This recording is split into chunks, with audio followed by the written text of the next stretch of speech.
Hello there, I'm Lloyd Evans. Welcome to The Bunker. As many of you know, I like to interview fellow former Jehovah's Witnesses. I also like to occasionally have back on the channel people I've interviewed in the past. And today's guest is just such a person. It gives me great pleasure to welcome back to the channel, Fifth. Welcome, Fifth. Thank you very much for having me, Lloyd. Always a pleasure to be back on with you. It was years ago when we did our interview, and obviously much has changed. Much water has flown under the bridge. And, you know, you have really, how can I put it? You've almost kind of metamorphosed, if that's even a word. You're really pursuing your dreams when it comes to music. Would that be fair? Absolutely. I definitely am. Yeah, I basically just kind of got to a point where I said, this is something that I've always wanted to do, something that I've always liked. And I just kind of said, why not? Just kind of went for it. And thankfully I've had a measure of success with it so far.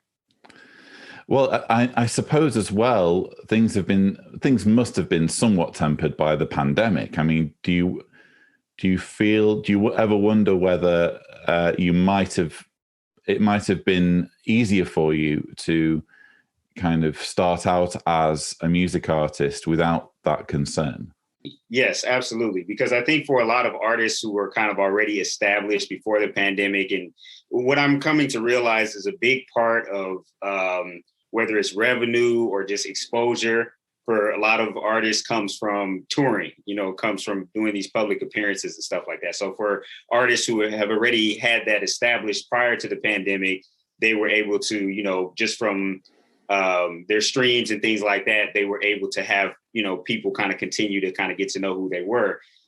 In my case, I dropped my first music video, I believe in January of 2020, right? So everything shut down in April, I think, or March. I don't even remember now. It's all kind of a blur. So I wasn't really able to kind of, put it out there. But again, thankfully, because of, this somewhat niche fan base that I have, at least that represents a big portion of my fan base, and people kind of already knowing me from other things, the activism and things like that. It was able to kind of, still move forward a little bit. But I did have like performances and things like that I had scheduled where people would have been introduced to me for the first time that were canceled, obviously. I had a show in New York that I was working on and different things, and all of that just got put on the back burner. So thankfully, now that things are kind of opening back up, I have been performing a little bit more. I went down to Southern California and did a performance here in the Bay Area where I am. I did a performance, and I have, a few other. Las Vegas possibly is coming up soon, little things like that. So, it's better late than never, but, I'm kind of getting it back rolling again. Wonderful. Yeah, I'm so glad. And hopefully by the time, you are jetting around, your songs you'll have developed quite a substantial kind of back catalogue of songs to draw from for these shows. And might I say, they are incredibly catchy songs. Thank you. My personal favorite is On My Way. If Tibor is gracious, he might show a little bit of the music video for that. This particular song, well, first of all, I just love the music to it, and the words are very liberating as well. But yeah, this song resonated with me, I guess. So this is my personal favorite. I appreciate that. And that's actually a common one. A lot of people with our similar background, really relate to that message of just kind of like, okay, this is what I've been through, and I'm not exactly where I want to be yet, but I see the trajectory. I see that I'm going to be, I'm going to be getting there, and I'm happy to be free, if nothing else. So yeah, but I appreciate that song has gotten a lot of really, really good responses. When I look back on my channel, it was actually, I'm trying to find when it was that you and I first spoke. It would have been, well, it was obviously years ago. Here we are. So it was actually 3 years ago, 31st of August, 2017. I mentioned, in the intro that there's been a lot happening in your life and you've undergone something of a transformation. But if you could summarize what's changed in your life between the end of August 2017 and where we are now, how would you do that? I would say number one is a lot of self-discovery. I've done a lot of, I'm very open about the fact that I've gone to therapy, a lot of, several months, even longer than that, of like consistent therapy sessions, trying to really unpack what happened to me as a child, being raised in this type of environment and having like whatever dreams or aspirations, whatever they may have been, stifled. And, that has been very helpful. I still deal with, a lot of things, but that has definitely been a change that I've experienced since then. The music came a little bit later, maybe a couple of years later. As far as trying to really pursue it professionally, I probably started that at the end of 2019. So obviously that's been a huge change. My son was born in 2019. I actually have his feet and name and wonderful date of birth tattoos. So that was my first tattoo. So I guess that's a change too. Got a couple of tattoos now. This says "This too shall pass" in Farsi. It's originally a Persian adage, and then I have I don't know how well you can see it, but I have like a microphone and headphones and things representing the music and stuff like that. So yeah, definitely, it's definitely definitely been a transformation. I guess those are the major things. I guess I've stepped away a little bit from the XJW channel. It doesn't mean that I'm not still keeping up with things, because I do still keep up with things, especially like big stories that come out, or every once in a while I might even catch someone's video or, something like that. So I'm not completely removed from it. But I, just kind of my YouTube videos, I spend my time on my music YouTube videos, and that's kind of, been my focus as of late. So I guess that catches us up. Well, I think, it's hard to overstate the significance of becoming a father, isn't it? That's a huge thing. And this is referenced in your latest music video, Real Life. And let's take a quick look at a clip of that. Sure.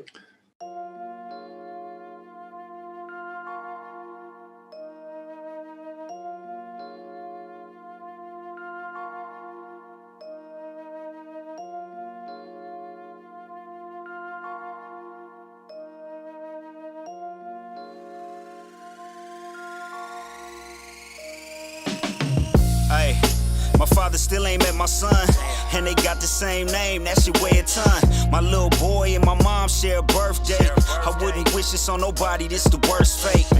Straight about the bay, that's the birthplace. A laptop and the mic, that's my workplace. It got them thinking shit, we must have counted wrong, cause now they seeing fifth up in first place. So your son featuring quite prominently there.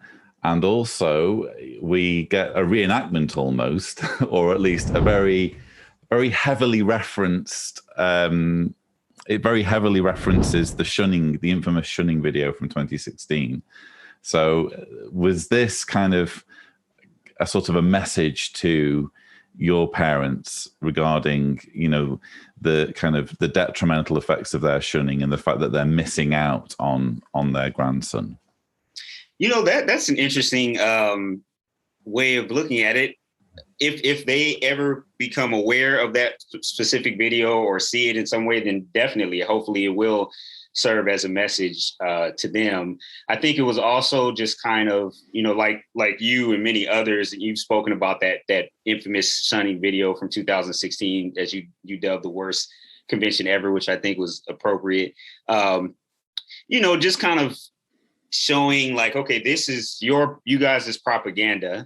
First of all, this is not something that you want everybody to know about, right? This, even though it's at the convention, which is kind of weird, but it's not, they don't advertise the shunning really, very prominently. That's why a lot of people, when you talk to them about this is an aspect of Jehovah's Witness culture and practice and everything, some of them are surprised.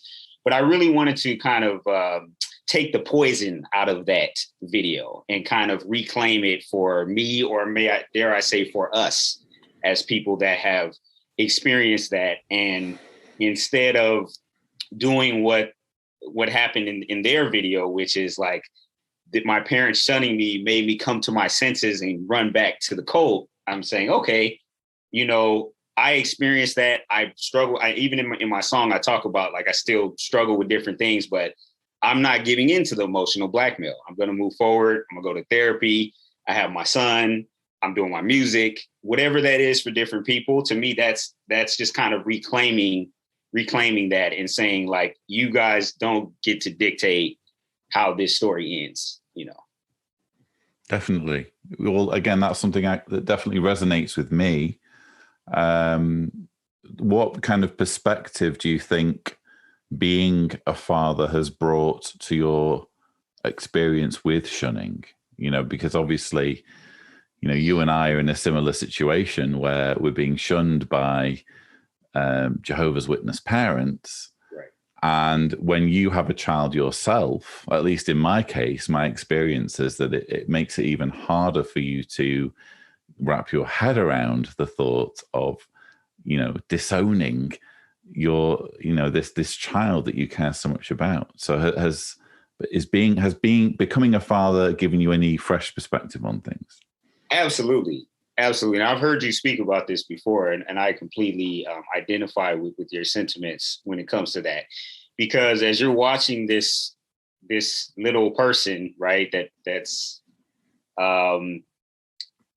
it's very difficult for me, even though I was in the cult and I understand the thought process to a degree. I'm like looking at this little person and I'm thinking there's literally nothing that I could think of that he could do that would make me say, you know what, I'm not going to speak to you for the rest of your life. Or, you know, or if you have children, I'm not going to be involved. Like it's like unfathomable for me. And I think that's how it's supposed to be.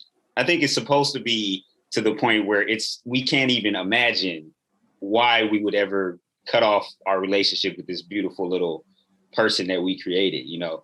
So, yeah, definitely. And it has caused me to reflect a lot on like my parents and my dad and stuff, and thinking like he must have experienced this to some degree, right? Like, you know, I kind of wrestle with thinking, this may be kind of a controversial idea, but are Jehovah's Witness parents, fully devoted Jehovah's Witness parents, ever able to experience the full bond between a parent and their child, right? Because again, that whole idea of cutting off is not in my consciousness, but for them it is.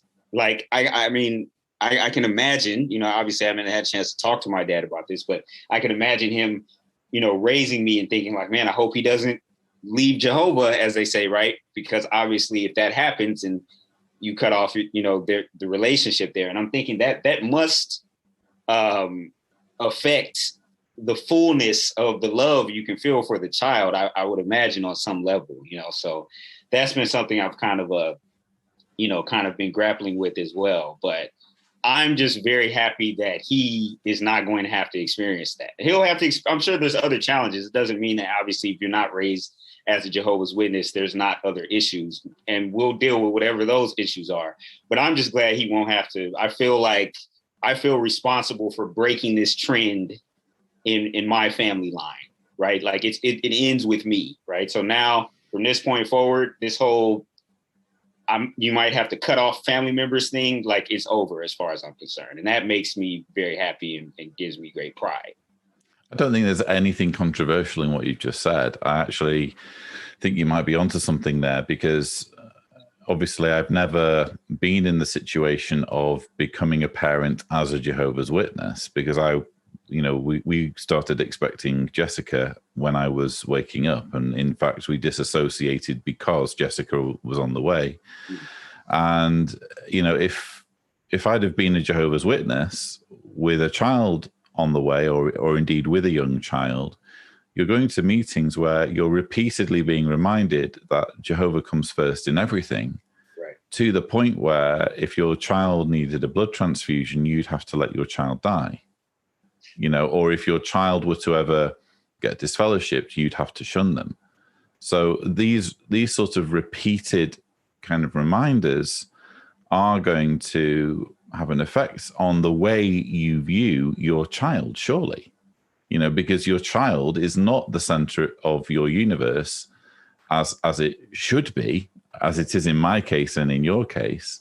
Your child is just somebody who's along for the ride, someone who you have responsibility or custodianship over. But the way it's put to you is that your child is like a gift from God, and you have to somehow give this gift back by converting them into someone that's useful to the organization. So it's all very messed up, isn't it?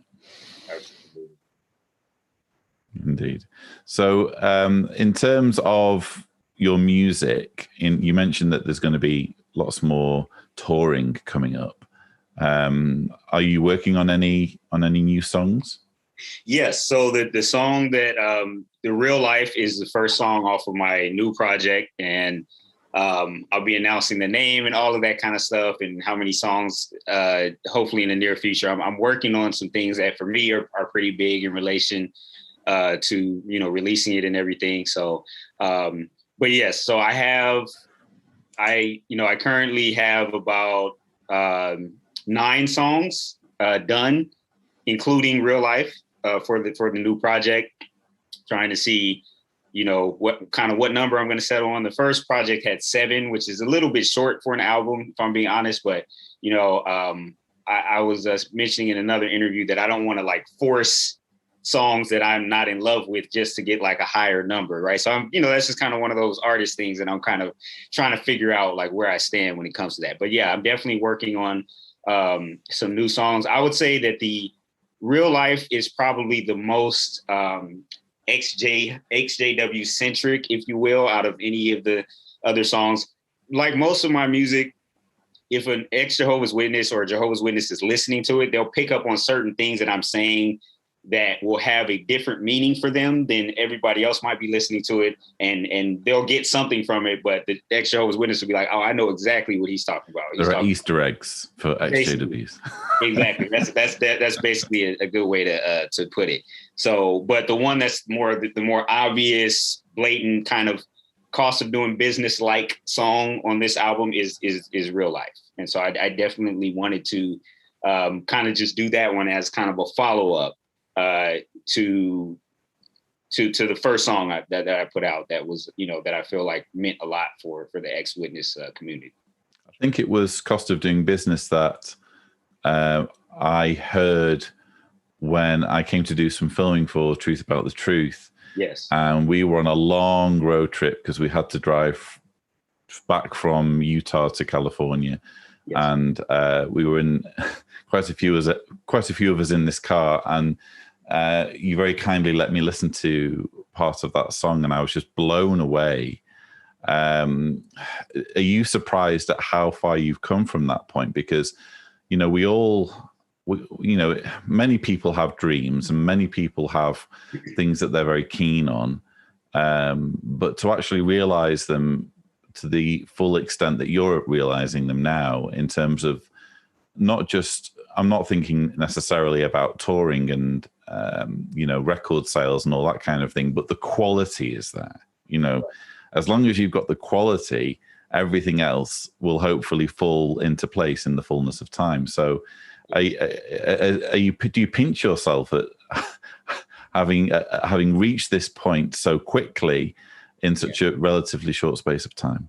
Definitely. Absolutely. And there's still a long way for me to go as far as, where I would like to take the music. But yes, I realize as I look at whether it's other artists or different things like that, that even the measure of success that I've experienced is not something to be taken for granted, so I really do appreciate it. And not only, I think what is most gratifying for me is when I look at the comments a lot of times on some of the videos, especially the ones that kind of speak to that experience, that we've been talking about. And I see I was crying when I watched this, or this really means so much for me, or blah. I think as an artist, when you're able to touch people on that level, it's amazing. It's just an amazing feeling, because you know how much thought and how much you put into that, and for people to respond the way that they did, I think that's probably the most valuable thing for me. But yes, it's been very exciting to be able to, even as of late, I've performed in front of audiences that have no notion of the ex-Jehovah's Witness thing, and sometimes if appropriate, I might tell a little quick story about it, and even their reaction, like, wow, that's crazy, like, you're so resilient. And I'm thinking, I represent a lot of other people who are going through the same thing. I like being able to kind of put that front and center for people to kind of, realize that maybe the witness that they knew growing up or whatever, what they might be going through if they, if they've left or whatever. So yeah, there's a lot of different layers to it, but I'm very appreciative for everything, and for the response so far to the music. One occasion in which your ex-Jehovah's Witness story was very much front center was obviously your appearance with me on the Leah Remini Aftermath show. Right. Have you had anyone approach you, recognizing you from that appearance? And do you have any are you able to look back on that with any kind of fresh perspective now that a few years have passed since you were on the TV in that way? Yes. So I have had a few people approach me. One time, some of you may know that my day job is working as an interpreter in court. And one time I had someone approach, I actually had a few people approach me in court, an attorney that said, "Are you the same guy that was on," different people who saw the special. Obviously that was a huge episode, that show was award winning. So a lot of people saw it. And so, yes, I've definitely had some people approach me. One time I was out to eat, and the waitress was like, "Were you on the, Leah Remini thing?" and different things like that. So it's happened a few times. I'm not going to exaggerate and say I can't walk down the street without people trying to take pictures with me or something. But I have, definitely have had it a little bit. And yeah, as far as fresh perspective, to be honest, a lot of the things that I referenced when I was telling my story, they're still, obviously that's still part of my story, and the family estrangement and all of that stuff. I would say because I'm so focused on doing these other things, I don't maybe have time to think about it quite as often. But when I think about it, when my mind goes there, it goes there too. And I got to kind of deal with it, emotionally. But I definitely feel like I've, like I said, I've grown. I've gotten better at being able to deal with those feelings when they do come. I think the lows are not quite as low. And to be honest, I think in a situation like what we have, this is not something that's just going to kind of like a bad experience that you went through and then you're on to it's kind of like, this is persistent, especially with children. It's kind of a recurring thing. Like, this is going to kind of keep coming up. And because of that, like I said, I have to kind of keep confronting it. But the good thing is that, I feel like I just have better tools. And because there's been some time, I've been able to kind of deal with it a little bit better. Do you think the Leah Remini appearance was cathartic? And do you think that reaching that pinnacle, in a way helped you to refocus on the music, because you'd reach so many people with that one appearance, and by sharing a very compelling story on such a huge stage? I've never really thought about that. Like the Leah Remini appearance related to kind of being a springboard for the music. Yeah, I guess not that I'm aware of necessarily. It was an amazing thing to be able to do that. And I do realize that is probably going to reach more people than maybe anything else I'll do, or definitely anything that I had done up to that point.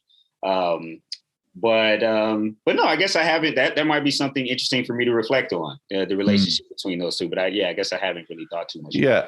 I don't have an answer in mind. It was just something I was curious about, because it's just interesting to consider the timing. Again, this falls within that time period of when we last spoke. And, you know, it was a big thing for me. I'm guessing it would have been a big thing for you, probably a bigger thing for you because, you know, it's an American TV show.